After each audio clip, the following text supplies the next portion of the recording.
નમસ્કાર મિત્રો, ફરી એકવાર સ્વાગત છે આપ સૌનું આપણી ચેનલ બી ક્રિએટિવ પર।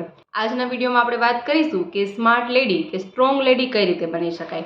એક મજબૂત સ્ત્રી કે એક સ્માર્ટ લેડી બનવાના શું લક્ષણો હોય છે એ આજના વિડીયોમાં આપણે જોવાના છીએ। સ્માર્ટ સ્ત્રી કે મજબૂત સ્ત્રી બનવું એ સાંભળવામાં તો એક સાવ સામાન્ય પ્રશ્ન લાગે છે, પરંતુ આ પ્રશ્નની ગંભીરતા એ લોકો સમજી શકે છે જે પોતાના ભવિષ્યની દિશા નક્કી કરવા માંગતા હોય। જી હા, અને આ પ્રશ્ન ફક્ત મહિલાઓ માટે જ નથી, સમગ્ર સમાજ માટે છે। કારણ કે જે સમાજમાં મજબૂત સ્ત્રીઓ હોય છે કે સ્માર્ટ સ્ત્રીઓ હોય તેઓ જ મજબૂત સભ્યતાનું ઘડતર કરી શકે છે। તો આજનો વિડીયો દરેક લોકો માટે ખૂબ જ ઉપયોગી અને જાણવા જેવો રહેવાનો છે, તો વિડીયોમાં એન્ડ સુધી બન્યા રહેજો। તો સ્માર્ટ મહિલા બનવા માટે સૌપ્રથમ તો આપણે બોલવાની કળા શીખવી જરૂરી છે। જી હા, સ્માર્ટ મહિલાઓ ક્યારે બોલે છે, શું કામ બોલે છે, કઈ રીતે બોલે છે, મહત્વનું એ કે ક્યારે ન બોલવું જોઈએ, આ બધી જ બાબતોનું ધ્યાન રાખવામાં આવે તો એક સ્માર્ટ મહિલા બની શકાય છે। જી હા, માણસની બુદ્ધિની ઓળખ તેના શબ્દોમાં નહીં પરંતુ તેના આચરણમાં જોવા મળતી હોય છે। અને જ્યારે મહિલાઓની વાત કરવામાં આવે તો મહિલાઓની વાણી ફક્ત એક સંવાદ નથી હોતી, તેની વાણી તેની ઓળખ, તેની શક્તિ, તેની મર્યાદા અને તેના સંસ્કારનો સંકેત હોય છે। તો સ્માર્ટ મહિલા બનવા માટે સૌપ્રથમ તો કઈ રીતે બોલવું, ક્યારે ન બોલવું એ બધી જ બાબતો જાણવી ખૂબ જ જરૂરી છે। તો સ્માર્ટ મહિલા એ નથી હોતી કે જે બહુ જ બોલે છે, કે એ પણ નથી હોતી કે સાવ ચૂપ રહે છે। સ્માર્ટ મહિલા એને કહી શકાય જે સમય, વ્યક્તિ અને પરિસ્થિતિ ત્રણેયને સમજીને બોલે છે। તો એક સ્માર્ટ સ્ત્રી બનવા માટે શબ્દો પહેલાં મૌનનું મહત્ત્વ જાણવું ખૂબ જ જરૂરી છે। જે સ્ત્રી મૌનનું મહત્ત્વ નથી જાણતી તે શબ્દોનું મહત્ત્વ ક્યારેય સમજી જ ન શકે। મોટે ભાગે લોકો એવું માનતા હોય કે બોલવું એ જ આત્મવિશ્વાસ છે, પરંતુ બોલવું એ આત્મવિશ્વાસ નહીં, બોલવાની શક્તિ નહીં પણ બોલવાનો સંયમ હોય ને એ જ આત્મવિશ્વાસ છે। ક્યારે બોલવું જોઈએ, ક્યારે ન બોલવું જોઈએ, શું બોલવું જોઈએ એ વસ્તુનું ભાન હોવું ખૂબ જ જરૂરી છે, તો જ તમે એક સ્માર્ટ સ્ત્રી ગણાઈ શકો। અને એક સ્માર્ટ સ્ત્રી બનવા માટે બધા જ પ્રશ્નોનો જવાબ આપવો જરૂરી નથી। અમુક વખત કોઈ પ્રશ્નનો જવાબ આપવા માટે મૌન રહેવું પણ જરૂરી છે। મૌન પણ સેંકડો સવાલોનો જવાબ હોય છે।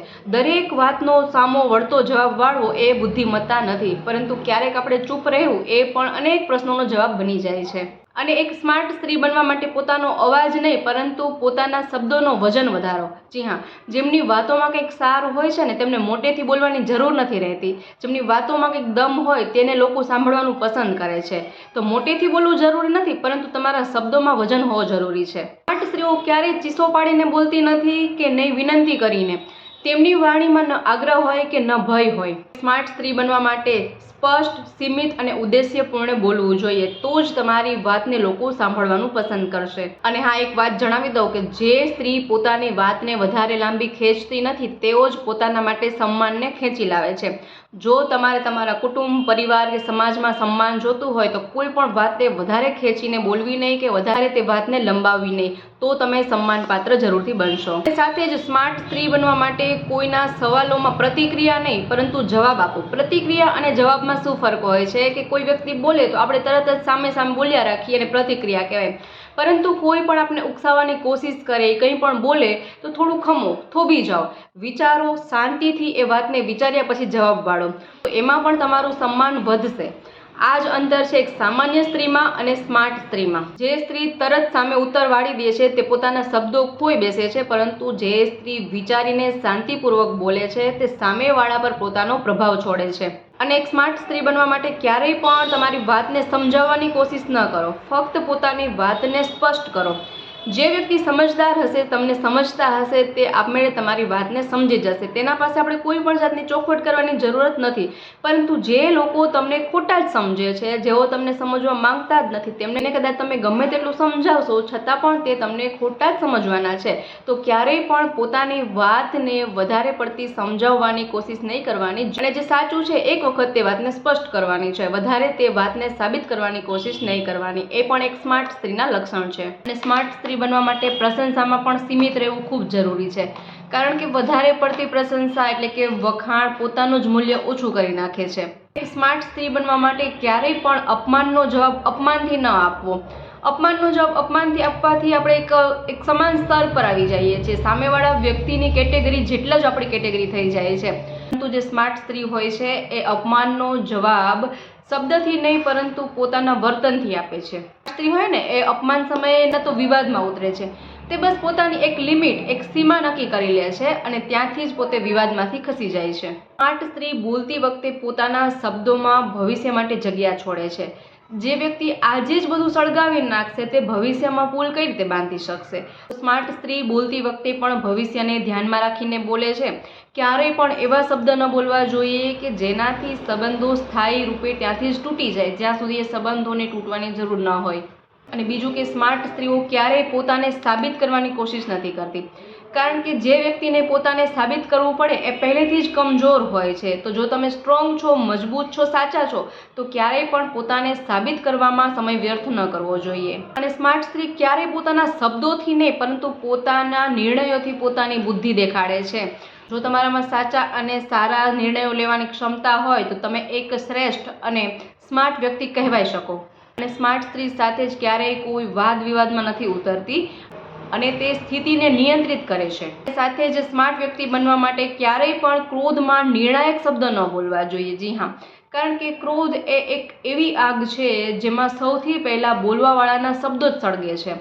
તો જે એક સ્માર્ટ મહિલા છે તે ક્રોધમાં ચૂપ રહેતા શીખી લે છે, કારણ કે તે જાણે છે કે ક્રોધમાં બોલાયેલા શબ્દો ક્યારેય પાછા નથી ખેંચી શકાતા, પરંતુ તેના પરિણામો ખૂબ દૂર સુધી પહોંચી શકે છે.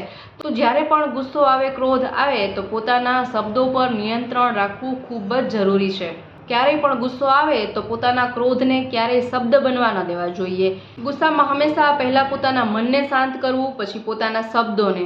અને આ જે ગુસ્સામાં પોતાના મન પર કંટ્રોલ રાખવો, ગુસ્સા પર કાબૂ રાખવો, એ જે સંયમતા છે એ બીજા લોકો કરતાં આપણને ઘણા જ ઊંચા સ્તર પર લઈ જાય છે. બીજું કે સ્માર્ટ સ્ત્રી બનવા માટે ક્યારેય પણ કોઈ તર્ક કે વિવાદમાં ઉતરવું ન જોઈએ, કારણ કે સ્માર્ટ સ્ત્રી ક્યારેય કોઈ સાથે તર્કમાં ઉતરતી નથી. કારણ કે તર્ક વિતર્ક એ લોકો સાથે જ થઈ શકે જ્યાં સામેવાળી વ્યક્તિ સમજવાની ક્ષમતા રાખતું હોય, પરંતુ સામેવાળી વ્યક્તિ ફક્ત જીતવા જ માંગતી હોય તેમની સાથે તર્ક કરવી એ આપણી એક ઉર્જા ગુમાવવી જ છે. તો ક્યારેય પણ એવા લોકો સાથે તર્કમાં ઉતરવાના બદલે તે પોતાની એક લિમિટ નક્કી કરી લે છે, સીમા નક્કી કરી લે છે કે આનાથી વધારે બહેસ, આનાથી વધારે ધડ મારે કરવી નથી. એવી એક એની લિમિટ હોય છે. જો તમે પોતાની લિમિટ બનાવી લો તો ક્યારેય કોઈ સાથે તર્ક વિતર્ક કરવાની જરૂર નહીં રહે. જે વ્યક્તિ પોતાની એક લિમિટ નક્કી કરી શકતું હોય ને તેમને ક્યારેય કોઈ તેમનો ફાયદો ઉઠાવી ન શકે કે તેમને ઉકસાવી ન શકે. અને એક સ્માર્ટ સ્ત્રી ક્યારેય પણ અપમાનને સ્પષ્ટીકરણનો મોકો નથી દેતી. વધારે પડતા લોકોને આદત હોય કે અપમાન પછી તે પોતાને સાચા સાબિત કરવાની કોશિશ કરવા લાગે. સાચા સાબિત કરવાની કોશિશ એ અપમાનને માન્યતા દેવા જેવું છે. જે સ્માર્ટ સ્ત્રી છે તે ક્યારેય પણ અપમાનને ચર્ચાનો વિષય બનવા નથી દેતી. તે બસ પોતાનો વ્યવહાર બદલી નાખે છે અને આપણું આ બદલાઈ જવું જ સામેવાળાને સૌથી વધારે ખૂંચે છે. કારણ કે જ્યાં શબ્દો નિરર્થક બની જાય છે ત્યાં દૂરી જ સૌથી શ્રેષ્ઠ જવાબ બની જાય છે. તો સ્માર્ટ સ્ત્રી ક્યારેય પણ પોતાના અપમાનનો બદલો અપમાનથી કે શબ્દોથી નથી લેતી, પરંતુ પોતાના વ્યવહારથી દર્શાવે છે. અને સાથે જ સ્માર્ટ સ્ત્રી બનવા માટે પોતાની ભાવનાઓની ભાષા બધા લોકો સામે જ ન બોલવી જોઈએ. જેમ કે આપણા સુખ દુઃખ, આપણી લાગણી, આપણી વિશેષતાઓ એ બધી જ ખૂબ જ મૂલ્યવાન હોય છે. એ બધી જ આપણે બધા લોકો સાથે શેર કરીએ તો એ આપણી બુદ્ધિમત્તા ન ગણી શકાય. પોતાના સુખ દુઃખ, ભય, પોતાની કમી બધું જ અમુક લોકો સુધી જ સીમિત રાખવું જોઈએ, જેથી કે લોકો આપણી એ બધી જ ખૂબીઓનો કે આપણી ખામીઓનો કોઈ ફાયદો ન ઉઠાવી શકે. જે વિશ્વાસુ લોકો હોય તેમની સાથે જ આ બધી વાતચીત થઈ શકે છે. અને એ સિવાયના દરેક લોકો સાથે હંમેશા સ્માર્ટલી જ વર્તન કરવું જોઈએ. સ્માર્ટ સ્ત્રી બનવા માટે ક્યારેય પણ વિવાદને વધુ ન ખેંચો. સ્માર્ટ સ્ત્રી ક્યારેય પણ વિવાદને વધુ ખેંચતી નથી, કારણ કે તે જાણે છે કે વિવાદને વધુ ખેંચવાથી તેમાં ઉર્જા બગડે છે, પરંતુ તેમાં કોઈ સમાધાન આવતું નથી. તો સ્માર્ટ સ્ત્રી એને જ કહી શકાય કે કાં તો તે વાતનું સમાધાન લાવે છે, કાં તો પછી એ વાતને છોડી દે છે. જી હા, જે સ્માર્ટ સ્ત્રી હોય છે ને તે વાતનું સમાધાન લાવે છે, કાં તો તે સંવાદથી જ પોતાને દૂર કરી લે છે અને એ વાતમાં વચ્ચે લટકતી રાખતી નથી, કારણ કે તે ખૂબ સારી રીતે જાણે છે કે અધૂરું સંવાદ હોય તે માનસિક બોજ બની જતું હોય છે. આપણને સતત મગજમાં એ જ વિચારો ચાલ્યા કરે. તો તેના કરતાં તો કાં તો વાતનું સમાધાન આવવું જોઈએ, કાં તો પછી એ વાતથી જ પોતાને દૂર કરી લેવા જોઈએ. તો જો પોતાના વાણી અને વર્તનમાં આવી નાની વાતનું ધ્યાન રાખવામાં આવે તો તમે પણ સ્માર્ટ વ્યક્તિ બની શકો છો. તો મિત્રો, આ રીતે સ્માર્ટ બનવાની એવી અનેક વાતો છે. જો આપણે બધી જ વાતો આ એક જ વિડીયોમાં શેર કરીએ તો વિડીયોની મિનિટ્સ ઘણી વધી જાય. એટલો સમય દરેક લોકો પાસે કદાચ ન પણ હોઈ શકે. તો આજના વિડીયોમાં સ્માર્ટ બનવાના નિયમને અહીં જ આપણે વિરામ આપીશું. અને જો તમને આ બધી જ વાતો ખૂબ સારી લાગી હોય તો તમે મને કમેન્ટ બોક્સમાં કમેન્ટ કરી જણાવી શકો છો. તો આપણે સ્માર્ટ બનવાના ઘણા સિદ્ધાંતો નેક્સ્ટ વિડીયોમાં પણ જોઈશું. એ માટે તમારે મને કોમેન્ટ બોક્સમાં કમેન્ટ કરી જણાવવું ખૂબ જ જરૂરી છે. તો મિત્રો, જો વિડીયો તમને પસંદ આવ્યો હોય તો વિડીયોને લાઇક કરજો, શેર કરજો અને તમારા ગ્રુપમાં જેટલા પણ સ્માર્ટ લોકો છે ને એ બધાને આ વિડીયો જરૂરથી શેર કરજો. ફરી મળીશું નવા વિડીયોમાં નવા જ આઈડિયા સાથે. ત્યાં સુધી જોતા રહેજો આપણી ચેનલ બી ક્રિએટિવ.